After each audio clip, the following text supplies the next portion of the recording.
Hello. Na-miss ko yung music na yon. Hello Hi, everyone. hi, We are hi. live. Hello. Yes. And Happy New Year everyone. Amazingly, the days went by so fast that it's almost Feb. So it's January 27 now. And it's been 2 months since our last episode. And after the holiday, your Weekend Bites ladies are here again to bring you bite-sized information about the business. But of course, before our topic today, let us introduce ourselves, especially for those who are watching us for the first time today. So, me first, I'm Ayin. I'm from the Philippines. Former finance professional. I'm a wife, a mom, and a digital entrepreneur for 4 years now, and a digital business strategist as well. So, ladies. I think it's my turn. Hello, everyone. My name is Liz, and I'm coming to you live from Dubai. It is 10 o'clock in the morning here this Saturday. I and my husband Ian are longtime OFWs, 16 years now and counting. We are online business owners also for 3 years plus, and we have been working in the retail and e-commerce industries. I'm also a wife, a cat mom, and a digital business mentor. Thank you for joining us. Hello! That's really good.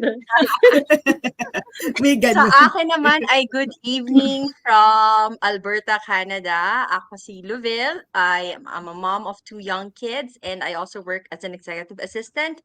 And I've been an online entrepreneur and coach for 4 years also. Hello. Okay, tinapatan yung hello ni Louie. So from evening to afternoon. So I'm Mel. I'm based here in the Philippines. I'm an accountant, data process specialist, and consultant by profession. I used to work in finance at a multinational investment company and was also part of a culinary team of a global food solutions company. I'm a cat mom, a wife, and also a digital business owner mentor for more than 3 years now. Yes, na-miss natin ang isa't isa. Oo nga, Di ba? Yes. And well, today we are going back to the basics. So we will answer 4 of your most frequently asked questions. And apart from that, as your seasoned business owners and mentors, we are also sharing with you insights and our experiences today. So at least our aim today by the end of the episode, we want to clear your apprehension and to let you decide if you really want to pursue the business. As simple as that. Yun lang ang aim natin this episode. So there. So let's not wait any further. Let's dive in. Starting off with our top 1 frequently asked question so that we receive. So ito, ilabas na yan. Yan. May ilalabas ba ako? Yeah, may reveal ang question. May ilalabas ba akong monetary investment dito? So there. Some think, to answer that question, some think kasi what we are offering is an employment opportunity that will be hiring them. We are hiring people and you just need to offer your labor or services to get paid. But it's not like that. So we're here to clarify that we are offering a business, a legitimate online business that is. So and to start and run a business, it requires investment and of course operation cost. So to answer the question, it's a straight yes. Pag may nagtatanong sa amin, walang paligoy-ligoy yan na sinasagot natin sa inyo. So we don't want to waste kasi each other's time. That's why we are very upfront about this. So like any legitimate business, this requires investment.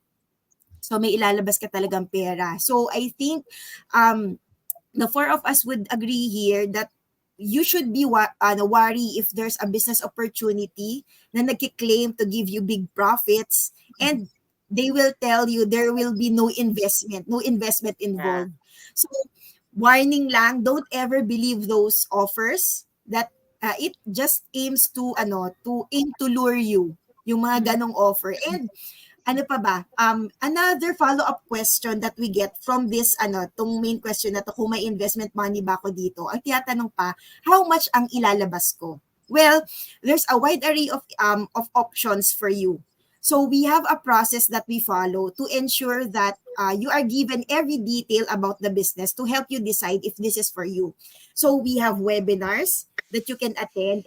And if you're serious on checking out the business, you can take the next steps, right? So meron kaming mentors that will be guiding you through the process, and we have strategists who will be discussing this with you and ensure that you will be starting the business the best way possible given your budget and income goals. So ang lagi nga nating sinasabi dito, it takes money to earn money. We always remind people that's going into this business, it takes money to earn money. Sinasabi nga natin, kahit nga si Manong Fishball, di ba? Fishball vendor, may puhunan. So tayo pa kaya na business na maganda yung ng pera, right? So Kaya yun. wag maniwala dun sa walang puhunan. Yes, oo, totoo yan. But we can attest, the four of us and thousands of digital entrepreneurs here, that the investment, the money that you will be shelling out in this business is significantly lower in comparison to other online or even offline ventures with similar income potential. So yun ang aming answer sa frequently asked question number 1. Ayan. So I think that has been cleared out of the way. Talagang pinaka top 1 question niya na receive natin, no? Kasi nga nakikita nila, oh, it's a business. Kung hindi ang trabaho, magkano ilalabas ko or maglalabas ba ako ng pera? So I hope we get that point clarified para we can go to point number 2, which is kailangan ba akong mag-recruit? 'Di ba? Kasi aminin natin, maraming different types of online businesses out there, pero iba-iba rin din sila ng business model at iba-iba rin sila ng approach. So we are here to clarify that our digital business model is not recruiting. Okay? This is not a focus on recruitment, but actually the focus is advertising. Okay? So I think para malinawan lang yung mga viewers natin, on what the difference is between recruiting and advertising, I will just read a very simple, straightforward definition of advertising versus recruitment. Okay? So when we say advertising, it's actually calling out the attention of the public to what you are offering in terms of a product, a service, or opportunity. Diba? For example, si Jollibee may bagong menu. Anong gagawin ni Jollibee? Maglalabas siya ng ad. Okay, merong bagong, I don't know, may bagong flavor ng Chicken Joy or may bagong dessert, di ba? They will tell you, okay, ito yung ingredients nito, part siya ng bagong menu, tapos how you will enjoy it. They will encourage people via their ad na, okay, you can buy it from this location, it's available here, and siguro sasabihin pa sa'yo parang ano pa yung other offers nila, right? Where, on the other hand, pag sinabi mong recruitment, it's more like sabi ni Ayun kanina, this is a business, diba? Hindi naman ito trabaho. And recruitment is mostly related to work. Diba? Pag, for example, if you are looking for a job, you will look for recruiters. Diba? Because recruitment means actively seeking candidates to fill a specific job or position. The reason we don't do that is because hindi naman tayo naghahanap ng staff for this business. Naghahanap tayo ng fellow individuals like us who wants to build their own business. They're not working for somebody else, they're working for themselves. Diba? So, that's one thing that we want to clarify then. Kasi sometimes when we put out our ads out there, diba may marireceive tayo ng mga messages, saan ako magsasend ng CV or ano po yung sweldo dyan, ganyan. Kasi nga, iniisip nila that this is a job, but it's not. Okay? And the beautiful thing about this business is if you really treat this business as a business, it will pay you, it can even pay you more than your job. And this is something na nakita talaga ng business community namin. This is not something new in our community. That's why we encourage you to watch the webinar, the next step, and see for yourself what this business opportunity can do to you. Ayan, so this is us advertising to you, saying, check this business out. And again, we're here to answer more questions, which can lead us to point number 3. Question number 3. Kailangan ko bang maging active sa mga social media platforms? Short answer, yes in at least one social media platform of your choice kung saan ka komportable. Bakit? Kasi ang pinapasok mo ay isang online business. So it's not a traditional brick and mortar business that you have a physical store na bubuksan mo sa umaga, may tatao doon the whole day, magko-close ka sa gabi or magko-close ka sa weekends. Because it's an online business, your social media presence means you are open for business, 'di ba? So if you show up, kunyari, ang napili mong social media platform ay Facebook. So if you show up in your Facebook page, let's say every day, you keep on posting, you do lives if you're comfortable to do lives, it just means that you're open for business and that people will know you have a business to start with, no? Hindi katulad kasi ng, again, ng traditional business, meron kang store, meron kang physical location, meron kang signage and all. So alam nila na you have a business, you have a traditional business. Kung hindi ka active sa social media, sa platform of your choice, hindi nila malalaman na may business ka pala. So, walang mangyayari sa iyong business. So, we recommend to be active in at least one social media platform. Kapag gamay mo na yung social media platform na yon, na i-enjoy mo na siya, hindi mo na nararamdaman na parang obligasyon mo to dahil business ko to, then you can explore other platforms. At first, para lang to entertain yourself maybe or to learn something. No? And then, magagamay mo na din siya. So again, it's not mandatory na lahat ng platforms present ka. Lahat ba ng platforms present kayo, girls? No. I'm just Yes, oo. Hindi. Hindi lahat ng platforms kailangan nandun ka. At least one, and that's okay to grow your business. You don't even have to sing or dance or whatever, no? yeah. Hindi yun requirement to succeed in the business.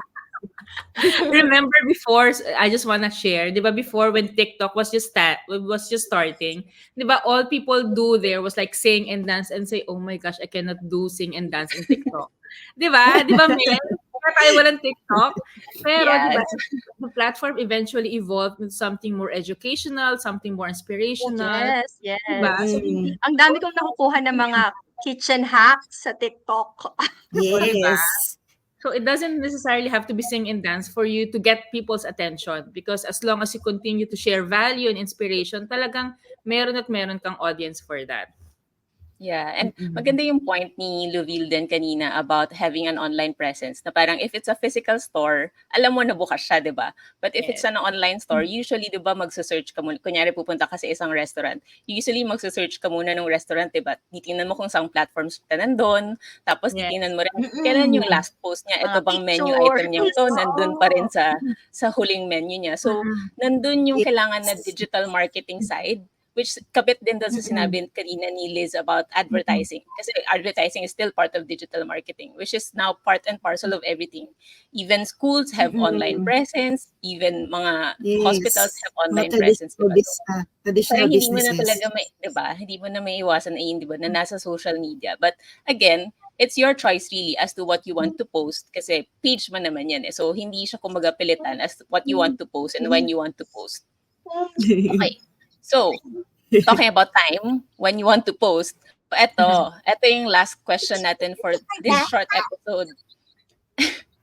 Hi, Lucas.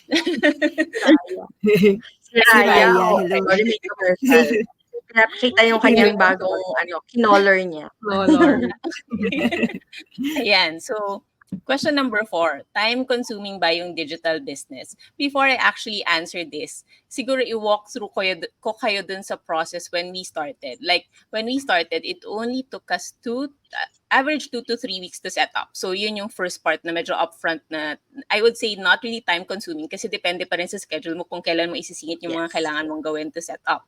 And then the second part is building your business. So, we have a lot of training modules that you can watch, plug and play siya. So, anytime you can play and pause anytime before ka matulog, in between lunch breaks, or anytime may pockets of free time ka, you can do the training. And we also have mentors and coaches 24/7. So anytime may question ka, you can just pop in the question and somebody would actually be able to answer you. A human person would actually be able to answer you aside from the training modules.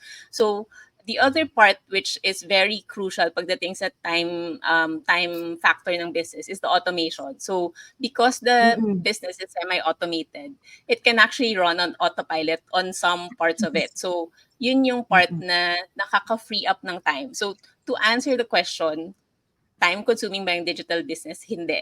Kasi flexible siya. You can actually insert it in your lifestyle.